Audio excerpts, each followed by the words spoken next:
Welcome back.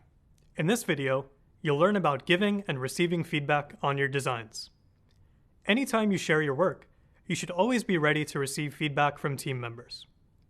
Feedback means asking for or receiving ideas about what is or isn't working.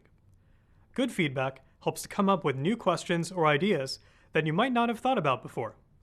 This can help you find ways to improve your work. Earlier in the certificate program, you learned about self-reflection. It's important for UX designers to understand their personal values and any biases they might have because of the influence it can have on your designs. In the same way, it's a good idea to reflect on how much feedback you are giving and receiving at each stage of a project. You might ask yourself, am I comfortable sharing my opinions about another designer's project? And, am I checking in regularly with team members to get feedback on my designs? If the answer is yes to both of these questions, then you're off to a great start. There's lots of advantages to asking for design feedback regularly. First, feedback helps you improve your designs and become a better designer. Your teammates can offer ideas or suggestions that you might not have considered before. Second, feedback can build your confidence and skills. Getting continual feedback helps build your confidence because you'll recognize how you've improved over time. And the more feedback you get, the more you will improve your skills. Finally, feedback helps broaden your perspective as a designer. Ideally, you'll work with people with different sets of skills and backgrounds, and they will be able to identify opportunities for you to improve your design that you may have missed. Receiving feedback from a diverse audience is the goal, because our personal biases inform what we create. New perspectives can help mitigate bias in your design and offer additional ways to solve for challenges. It can also help you consider experiences unique to users other than those you initially imagined. I like to think of feedback as a gift, because it helps me think more deeply and broadly about my designs. Of course, receiving feedback about your work can be difficult at times. But it's a critical part of the design iteration process. Keep in mind, you won't always be the one receiving feedback. Sometimes you give the feedback. And giving feedback can also be difficult. Let me share a few tips on how to give great feedback as a UX designer. First, when giving feedback, it should be adjusted for each situation.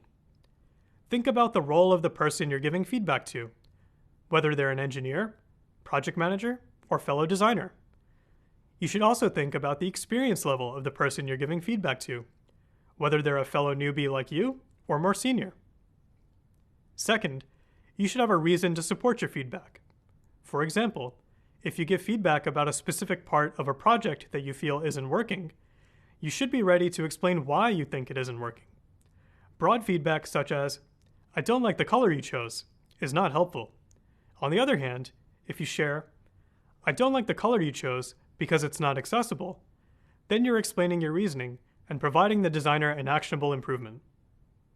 Third, you should describe problems with the design, not offer solutions. As a designer, it may be tempting to provide advice on how you think the design should look or feel. But put yourself in the other person's shoes. Would you want another designer telling you how to fix things? Or would you want an opportunity to take their feedback, process it, and come up with your own solutions to the problems? These 3 suggestions are just the beginning. You can learn many more tips for giving feedback in the course reading. One more thing, before you go off into the real world and have to give and receive feedback.